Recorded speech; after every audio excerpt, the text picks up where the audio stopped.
Good morning or good afternoon, everyone.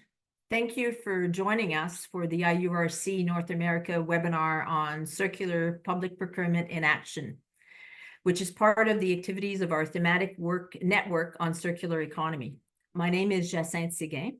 I am supporting the activities of the thematic groups on circular economy and also on nature-based solutions for this EU-funded program, and I will be your moderator today. A few housekeeping notes before we begin. First, the session will be recorded, so you can listen to our excellent speakers without needing to take notes, because we will be making available the recording, the presentations, and also a summary fact sheet afterwards. Second, to keep things simple, the chat is our main communication channel.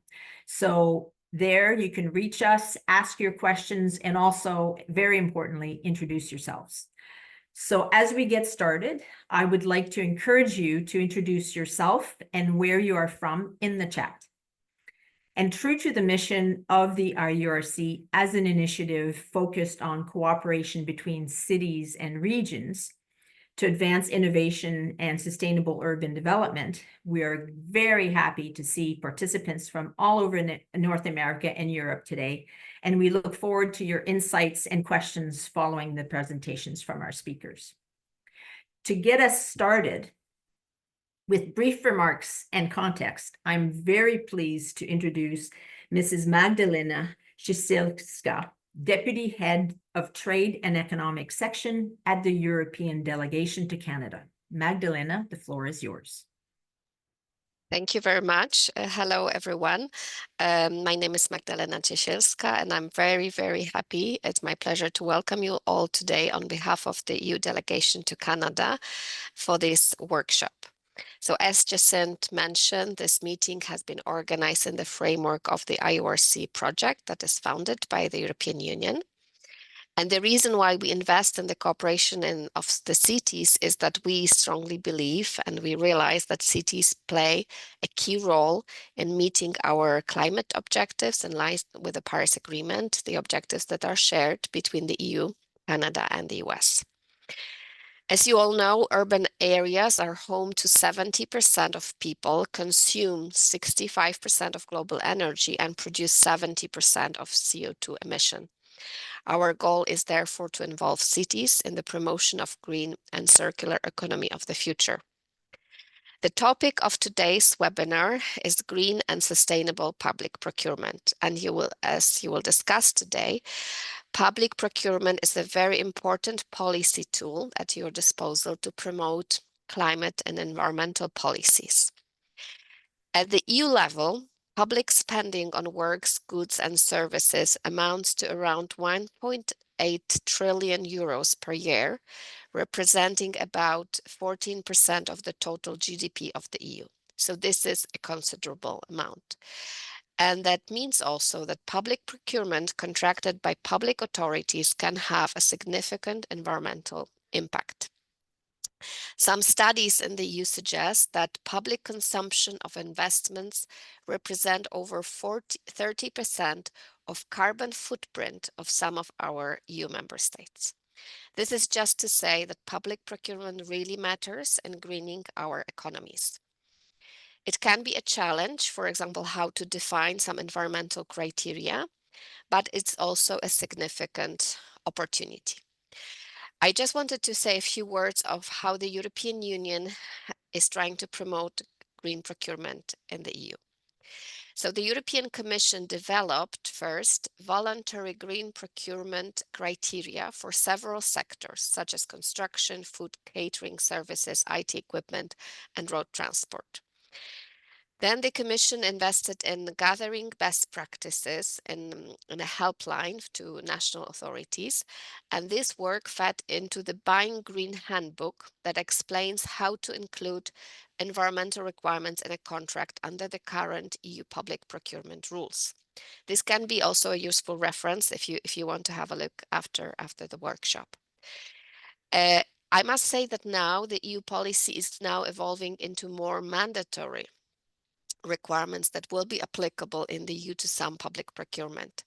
As part of the new Circular Economy Action Plan, the Commission proposed to introduce mandatory minimum green public procurement requirements in sectoral legislation. And there is a whole range of legislation. I'll just quote two pieces of legislation that are important. So, for example, the regulation of batteries and waste batteries, or a regulation on setting eco-design requirements for sustainable products. So these mandatory requirements, the mandate for mandatory requirements are already there. The details will be spelled out in secondary legislation, but that's where the things are going in the EU for public procurement. I would like to wish you a fruitful discussion. I'm looking forward to hearing from British Columbia and Belgium, Flanders, about their practice. And I wish you a very good exchange and good day. Thank you very much, Magdalena, and thank you to the European Union for supporting these unique collaborations and also for the very useful context you provided us. So now to our main speakers. I don't think I need to convince any of you that the role of cities and regions in creating a circular economy has been, never been so important. And Magdalena spoke about it. The sheer size of collective resources for public procurement can really change the marketplace and support innovation. So our objective today for this webinar is to show the transformations in public procurement and what's possible. The potential for public procurement to deliver social, not just environmental, but also social and economic benefits is very large. But it's also a multi-step process. It can be quite complex also in very large cities. It requires many supporting elements and a lot of collaboration. The good news is that many governments and organizations are showing that it is possible. And there's also an array of tools and resources available. And then you'll get some of that through the webinar and as well afterwards. Today, you will hear from two outstanding leaders. So we're very, very lucky to have them with us today, and they'll show us how their organizations have embarked on their very ambitious journey. We'll have the question and answer session after the presentation, so get your questions ready for the chat. Not quite now, not quite yet, but we'll be monitoring them, and we'll answer as many questions live as possible. And then any outstanding questions, we'll follow up with some emails with you. So our first speaker is Verle Labroue, joining us from Belgium. Mrs. Labroue works as a policymaker and facilitator for the public-private partnership Circular Flanders. This partnership was initiated by the Public Waste Agency of Flanders called OVAM. She's coordinated 2 communities of practice. Now, listen to these numbers, it's pretty impressive. The Green Deal on Circular Procurement involving 150 organizations, and the Green Deal on Circular Construction with 360 organizations. So that's quite a large task. In the past, she's also coordinated a study on smart circular cities, and now she's exploring the possibilities of AI to accelerate the circular transition.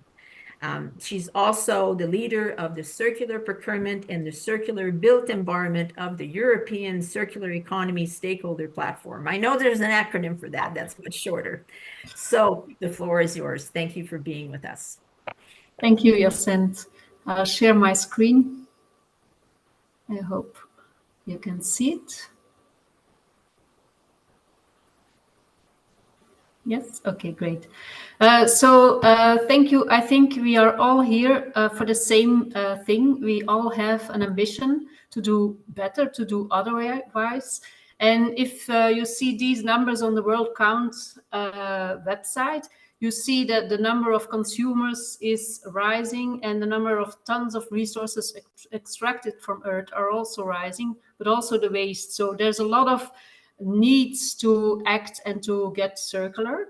And what we see in Europe is mostly the focus on energy, but energy is not the only problem. If you look at the consumer goods, we see that most part of the CO2 greenhouse greenhouse gas emissions are related to consumption goods. So that is also what Magdalena said on the impact of public tenders. This is our basic infographic, just to show that we're still not there. We are more and more in a recycling economy, but we should change our design, our business models, and the way we buy things, because we should get here to the circular economy. In Flanders, we have ambitious goals. We want a reduction of the material footprint with 30%. By 2030, so that is really ambitious, and we want the material footprint decoupled from consumption also by 2030. So these goals are only possible if we continue working together in a public-private effort. So this is the governance of Circular Flanders. We have two ministers, a minister on economy and a minister on environment. And then we have a steering group of several governments, because it's not only one government, but you need innovation, you need economy, you need agriculture, you need environment. All those governments need to act in a circular way. But we also need civil society and NGOs on environment, the Association of Cities and Municipalities, industry, all major industries like manufacturing, construction, bioeconomy, food, they are all related to our partnership. They are part of our steering group. And since 2017, we also have the financiers, the investors, because without the banks, without the investors, you won't get this impact in the change of business models, etc. And then, of course, the knowledge institutes and universities. So altogether, each topic that we tackle, each strategic agenda is steered by a public and a private owner, and they coordinate all the actions towards specific goals. Besides that, to avoid that we get into silos, we also have 7 levers, and one of the levers is circular procurement, because in each sector you need initiatives, help, guidance into this procurement aspect. We also have a research institute, CE Center, that is looking more at general insights and indicators, monitoring on macro level. But you also have the numbers and indicators in the CE monitor. If you're interested, you can just check this. And then circular cities. This infographic is been made in the urban agenda, so it's not new, but it's still accurate, because what we are trying to do in Circular Flanders is bring those parties all together and collaborate.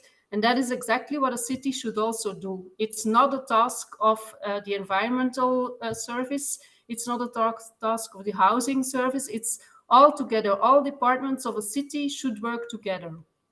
And they can do this by first integrate a circular ambition in all plans of the different departments, and also use this information to enthusiast your companies, your citizens, your colleagues. So this is really important. It's easier if you appoint a coordinator, because each department knows a bit, but if you have a coordinator, you can bring all this knowledge together and you can discuss on specific topics if you don't know how to act. What is also important is there are many citizens initiatives, and as a city you can help them. You can promote, for example, the sharing and functional economy. You can raise awareness, coach citizens, or you can support bottom-up initiatives like funding, for example, or in Flanders we also have circular hubs, and these are collaborations between regular companies, social economy companies, cities, NGOs, and all together they look how to motivate and stimulate circular action. And then, of course, you have also the more classic entrepreneurs, and you can stimulate local symbiosis, bring people together so they know which waste they have and that can be reused, for example. Or to explain what circular investments, for example, can be.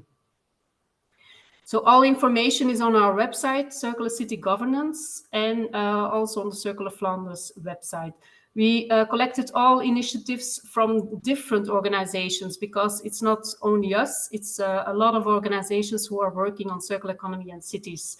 The EEB has created a Circular City Funding Guide, which helps you as a city to see how can I help my entrepreneurs or my citizens, giving them funds, or how can I as a city find funds. And this is something that I just learned today from my colleague, that the CCRI initiative has also created a self-assessment tool, a quick guide to help cities in their monitoring. Am I doing good, and am I going in the good direction? Now, circular procurement. Sorry. Circular procurement in the Interact project, the European project that we created, was the main goal how to initiate procurement and circular principles in the different services. And what we saw is that it's not easy.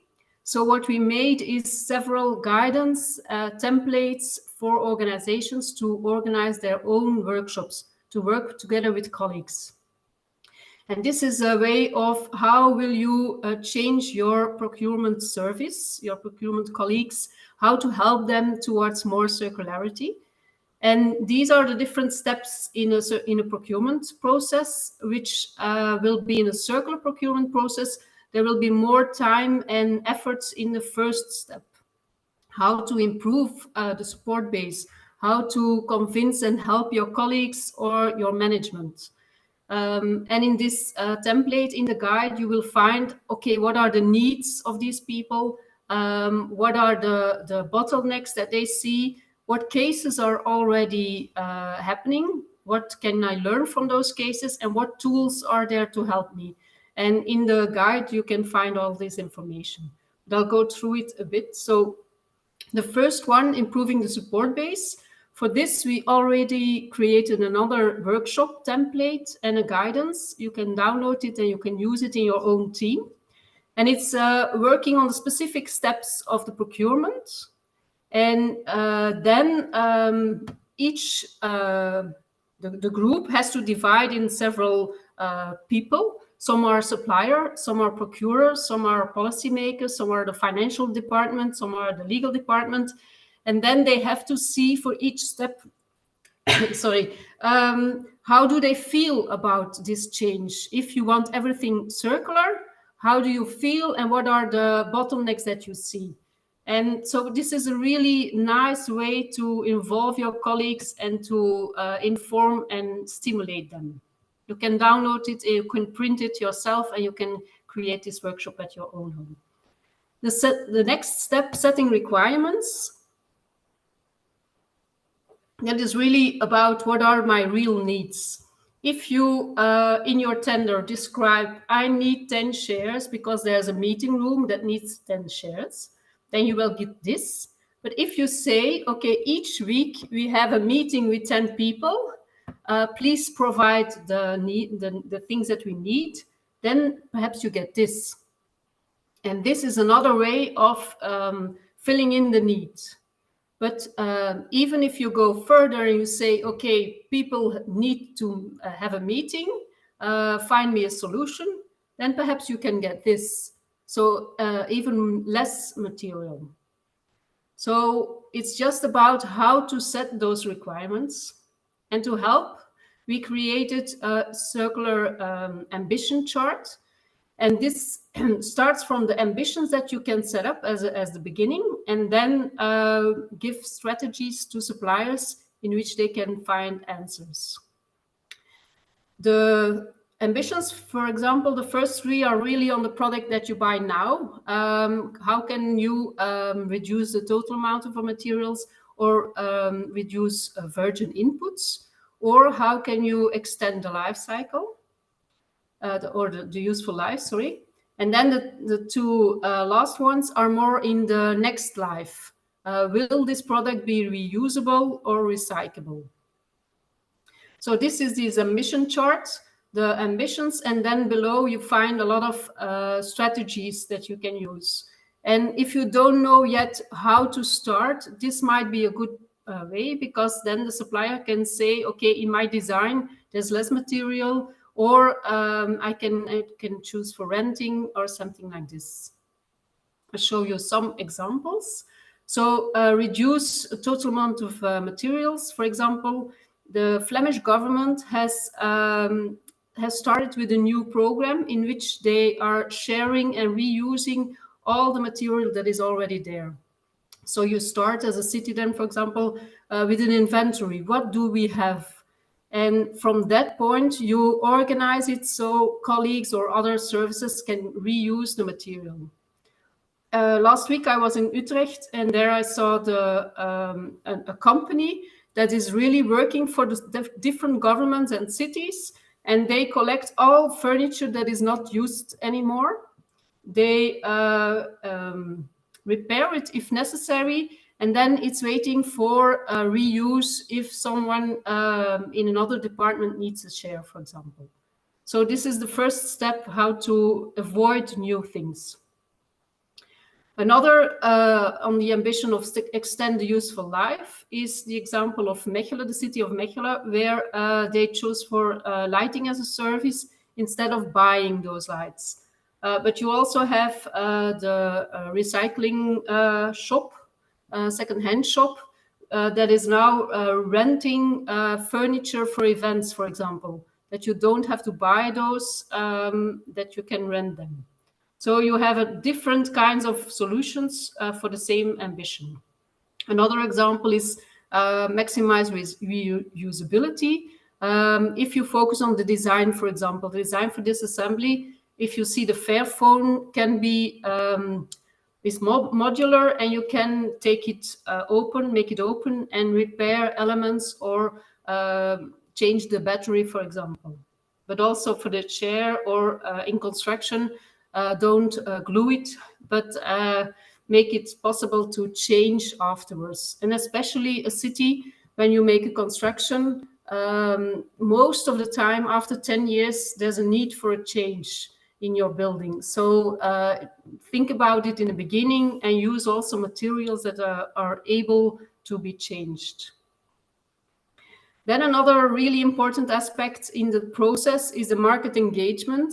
And that is something that most procurers don't have all the time, but it's so necessary if you want to buy circular, to take time to engage the market and to check what is possible, what can you do, how far can you go in, for example, recycled content, what is acceptable by the market. Can we start with a lower target in the beginning, the first 2 years, but then end up with a really ambitious goal in the 4th year, for example?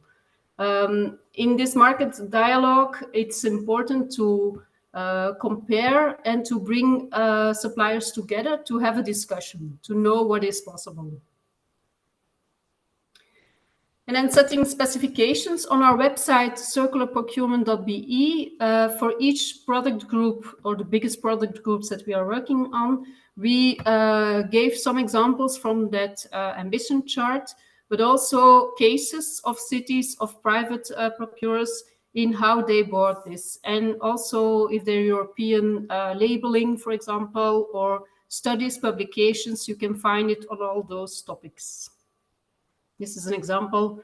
On ICT, for example, you find specific tender information or interesting infographics or studies.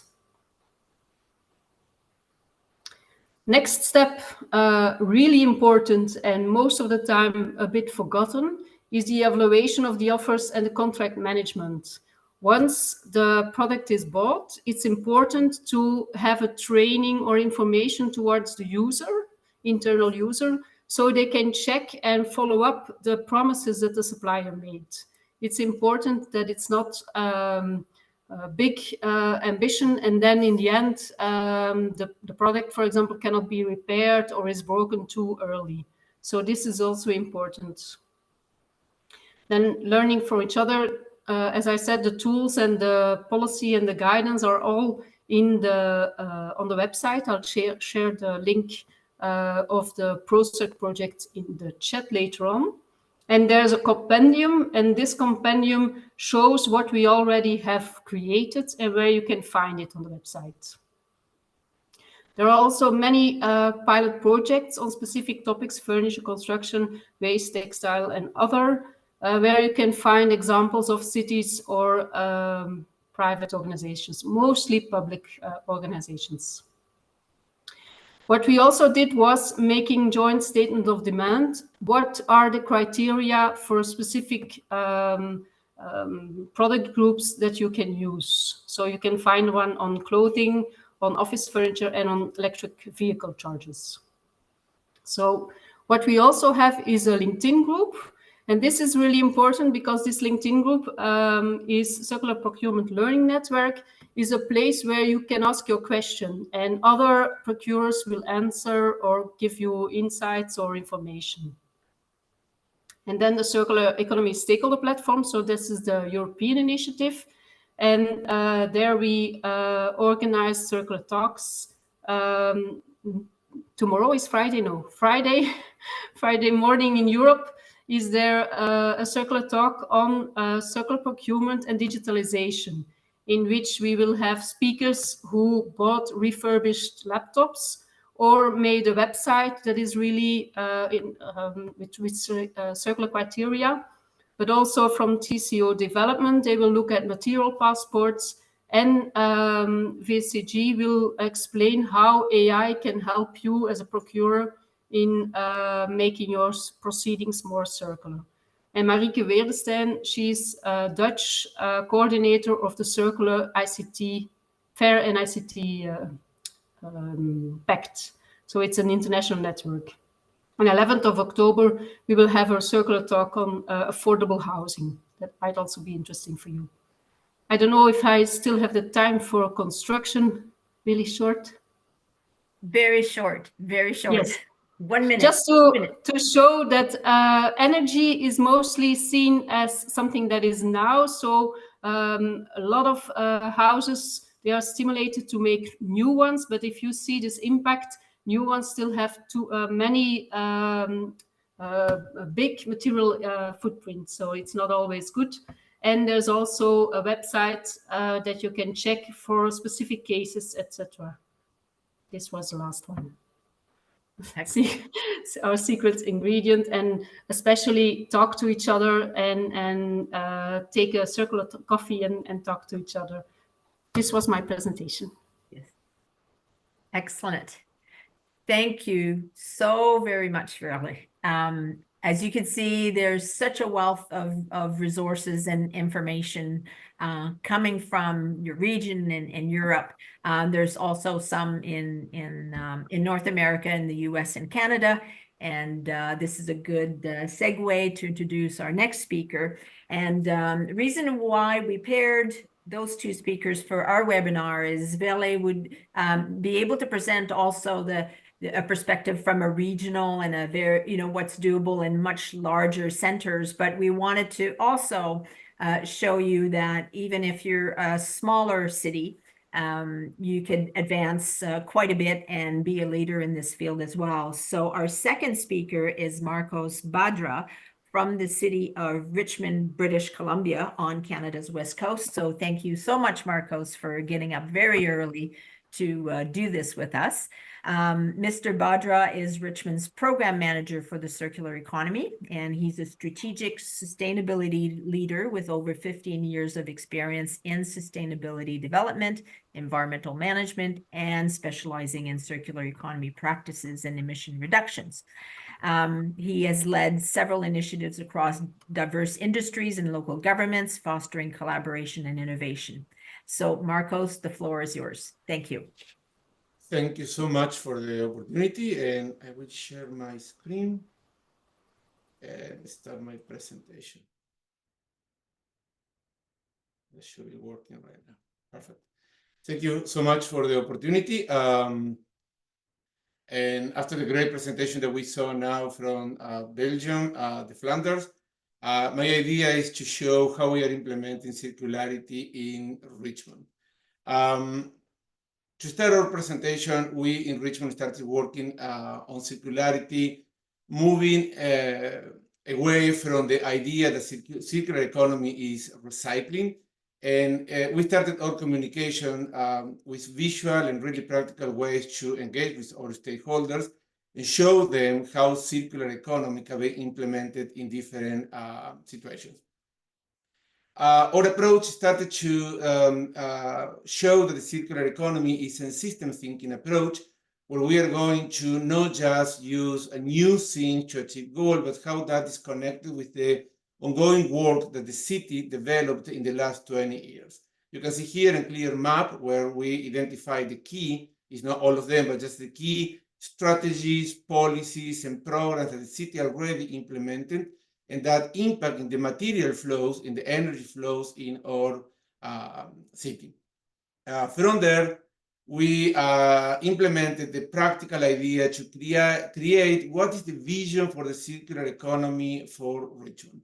And we haven't invented a new definition, but we try to implement the definition in our context. And we decided to make the upside down approach that without focusing on waste, we start to focus on how we can maximize the value of the resources and how we can keep these resources as much as possible in our operations, projects in the city flowing without losing that value. If from there, we imagine different opportunities to do this. Our infographic is identifying the key benefits for this. You can see that in the center. That is economic opportunities, natural regeneration, innovation, social equity, and benefits. But also we try to simplify the principles of our original approach, and in the way that everyone is, someone is starting to know right now about the circular economy, or is really keen around the circular economy, can use these principles and start to use in different ways. And the principle you can see on the screen is design clean, keep using, collaborate to co-create, regenerate, and maximize value. If you're going to our website, you can see different applications of these different principles and the indicators and metrics and all the units to measure them and measure progress on the circular economy. Or we are the first city in Canada with a strategy around the circular economy, and we organize the strategy not in industry focus, but sectors where the industries are overlapping and what makes sense for Richmond.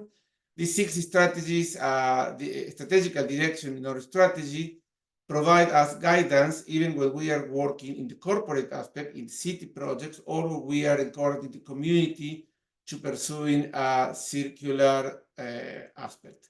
All procurement is based on this, or procurement policy, in the vision, in the principles, in the directions, and we organize clear set the goals, 84 actions, and result-oriented.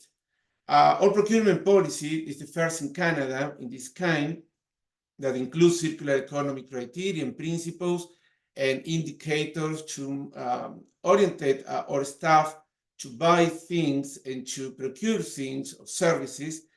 Is based on this theoretical approach. I'm just showing you, not staying too much here, but and also we are oriented our energy in 3 different levels. Can be the system level, the supplier level, or the product level.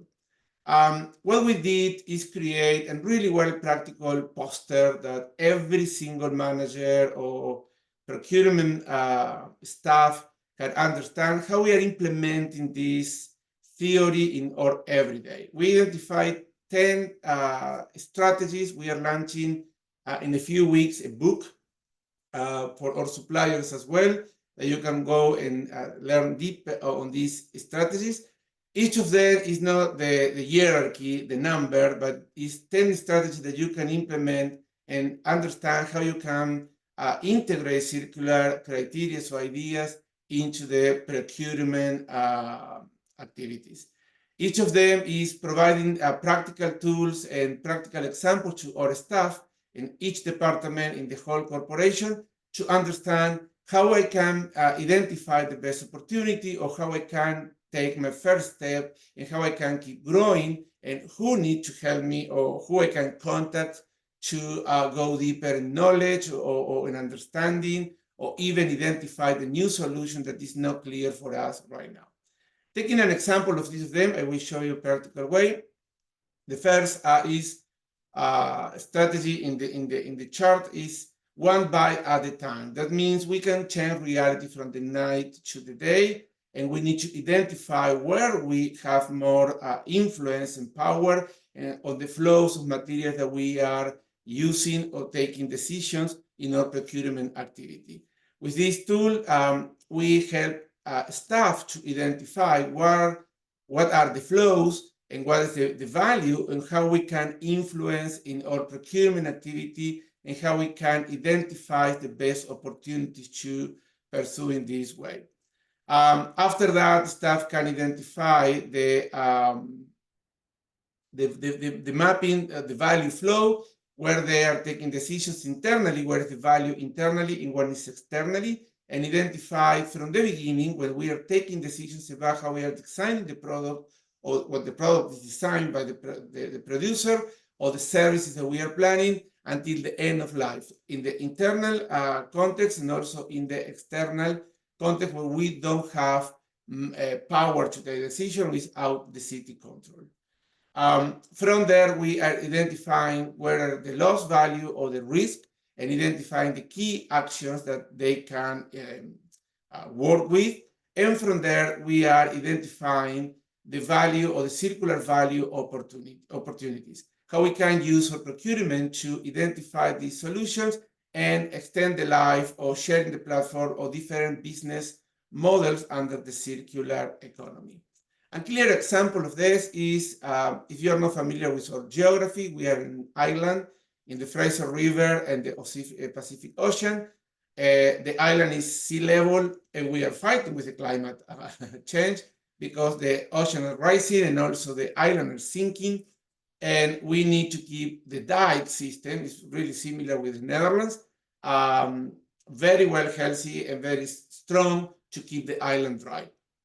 We are using a lot of material. We identified that the way that we are building these dikes, we can implement circular approach. We work really strongly with our procurement team and the engineers and the suppliers and all the stakeholders around this, and identifying opportunities to reuse materials that were in the projects in the area. We reduce 30% of our consumption of virgin material to raise the dike, and we also identify savings in the cost of this project. You can access our website to read more about this, and you can see more information around that. The second strategy in the charter is create a strategy for success. We can just copy and paste what the rest is doing, and it's not a providential way to fix or to find opportunities around the circular economy. We created here a really big charter that is this, to identify our strategy. But we're coming back to this, and we show you an example to you understand better the charter. We are in the Richmond. We are using artificial turf. It's a geography situation. We need these kind of materials in our fuels, where we are providing services to the community to play soccer and other field sports. In the replacement of this turf, we identify with our suppliers that we can use a new kind of material to replace the turf, and this material has a longer warranty and longer lifespan. And this supplier also was collecting the old turf that is artificial and making fences with these materials that also was used in our city activities, the fences recovery for them. This reduced 30% the original cost of the project, and from $800,000 we reduced to $500,000, and also no material was sent to the landfill. How that was possible? Okay, using this map, we identified the key opportunities that we can use to implement circularity in this specific procurement. The third other topic in the charter is get smart about circularity. We created, what you can see here is a video. For some reason it's not working. Okay, in the video we are showing how on in our intranet we have a circular learning hub with each staff can access the circular learning hub and understand more about the circular economy. They can see different cases, projects.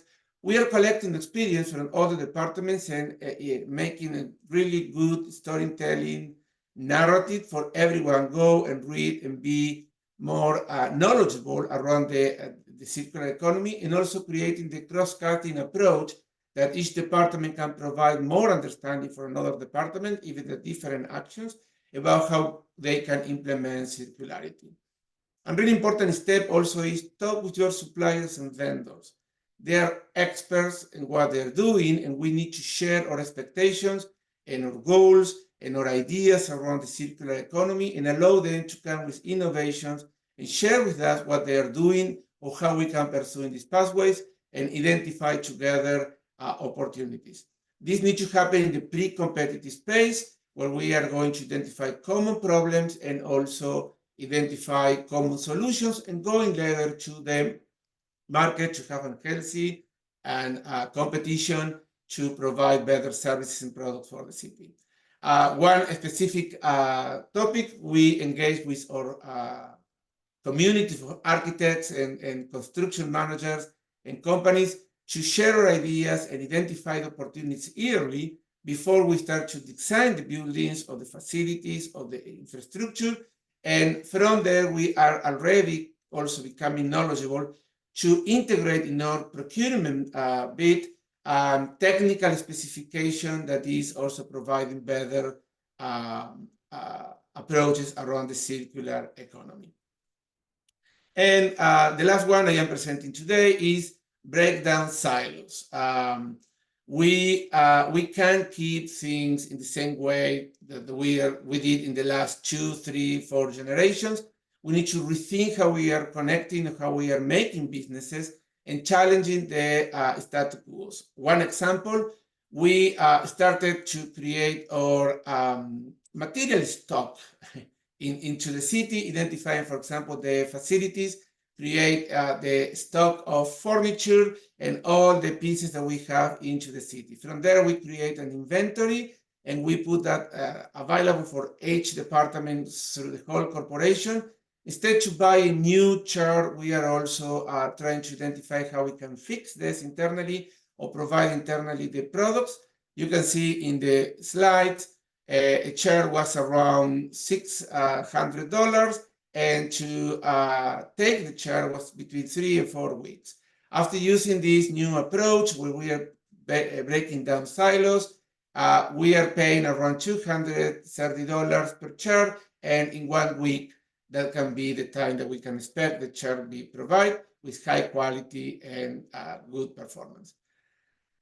These are examples about how we are implementing circular economy. We are taking the first steps. We started in 2018, and we are moving forward, and we are sharing this with our stakeholders community and making available also soon a book with all the experience and cases and tools for more stakeholders to create a better influence and share our ideas around the circular economy with all of them.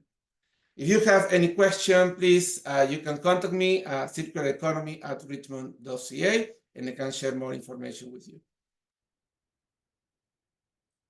Excellent. Thank you very much, Marcos. As you can see from not only Marcos, but also our speaker, our previous speaker, the implementation of the circular economy through procurement requires a lot of work, a long-term commitment, but you can see the results, which is really fascinating. And thank you, Marcos, for sharing how you're actually practically and in a structured manner implementing circular procurement. And also, I'm fascinated by how sophisticated your communication strategies and engagement approach are, it's just amazing to see that. And, you know, I noted that you said you started in 2018, so it is indeed a long journey. So get your questions written in the chat, and then we'll bring both speakers up on the screen. And I'll get it kick-started as our panelists, not our panelists, but our participants are showing their questions in the chat. We are joined by also Katie from the Circular Innovation Council from Canada, and she is. Can we get our other folks on the screen, please, so that I can see everyone's lovely face? But it was mentioned in our first presentation, and also Marcos talked about, you know, the various kind of categories that procurement standards and also criteria are really important for the process of being able to communicate to vendors your expectations, and also what you want in terms of a service and a product or specific criteria. And I know that international standards can be quite important, and also national standards for that matter. And I wanted to give the floor to Katie for a few minutes so that she could talk to us a little bit about the work that is happening internationally in this particular area. So, Katie, can you hear me? And are you connected with us to answer this question? I can. Thank you. Oh, Can you hear there me? you are. All right. Thank you. I couldn't see you, so I wasn't quite sure who was there at the time. No problem. Thank you, Jacinth. It's great to be with you, and just to hear some of the fantastic developments, both in Belgium and in British Columbia, and some of the practical applications of their work. For those who aren't familiar with our organization, the Circular Innovation Council is a national nonprofit, membership based. We've got over 40 years of experience in this space, but a lot of those years as a recycling council. And in 2019, we transitioned to a focus on the circular economy. As we've all recognized that recycling isn't sufficient to get us where we'd like to go.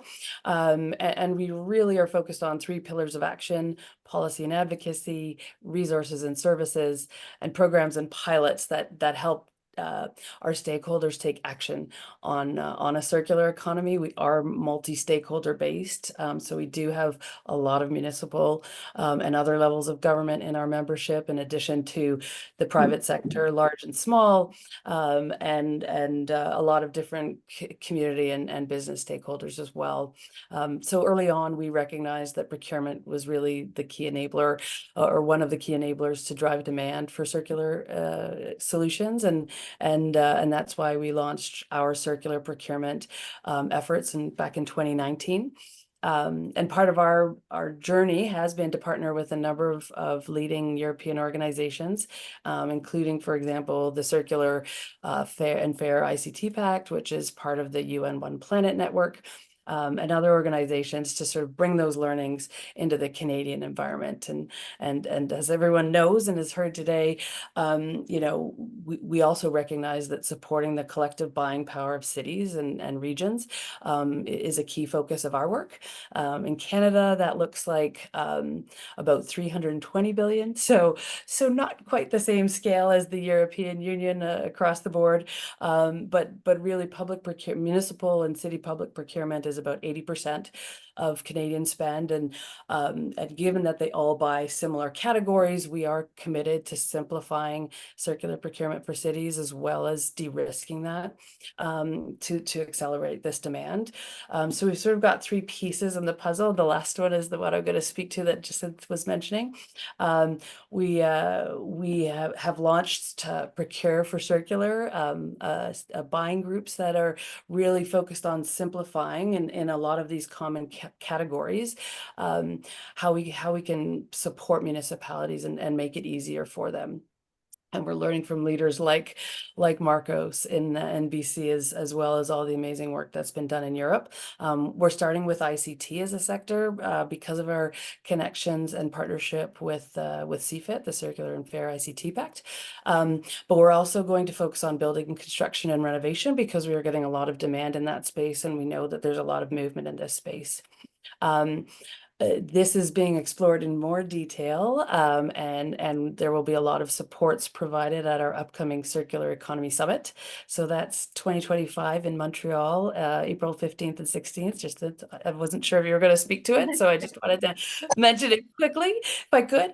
But we have a dedicated track on circular procurement, and we do intend to bring in some of our European partners in collaboration with IURC and others. To sort of share learnings and drive this forward in a couple of key categories.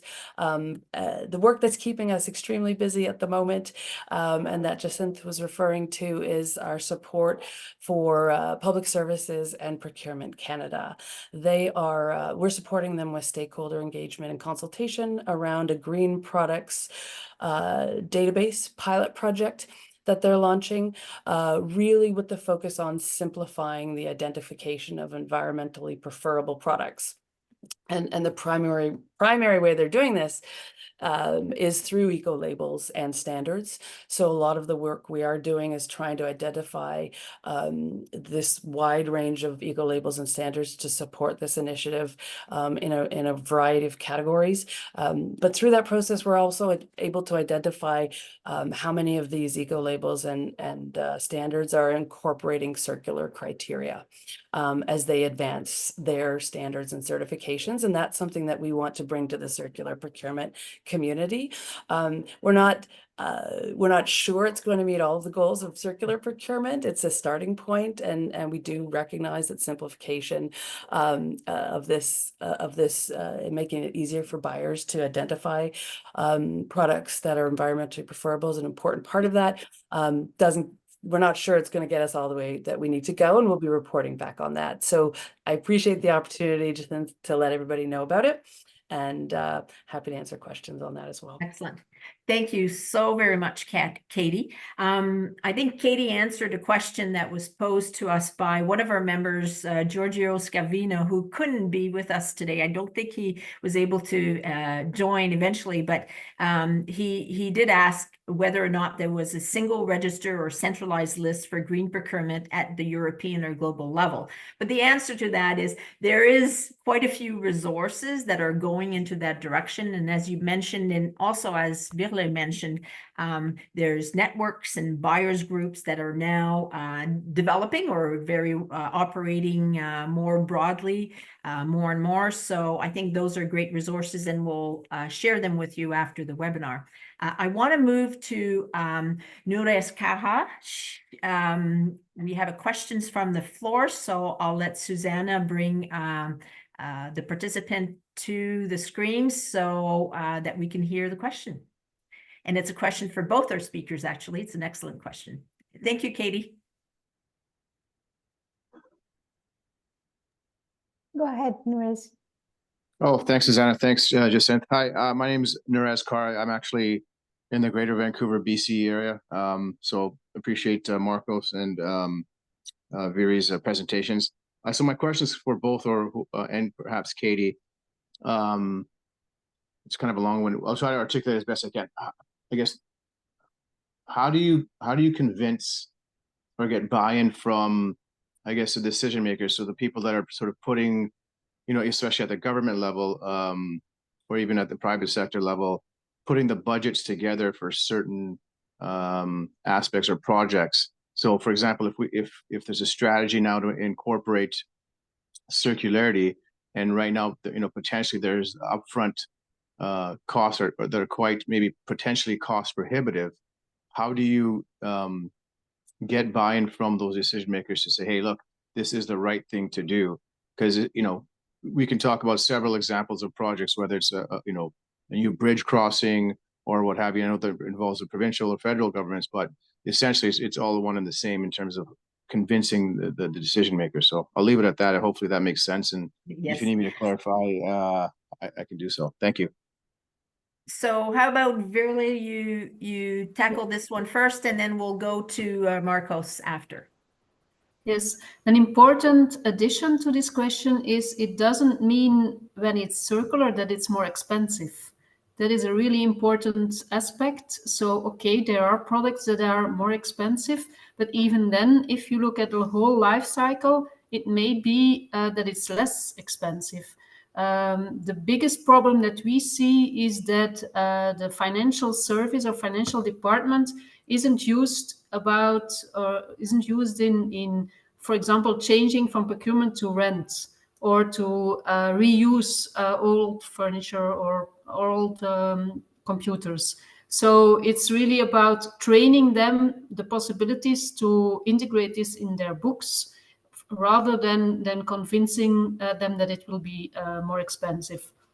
But even when it's more expensive in the beginning, and you look at the long term, then those workshops might help, because you get a lot of other value, like maintenance, for example, that is integrated, or the trainings where the members or the internal clients will use those products. For them, it will be easier. So you can focus on the other added value instead of just the price.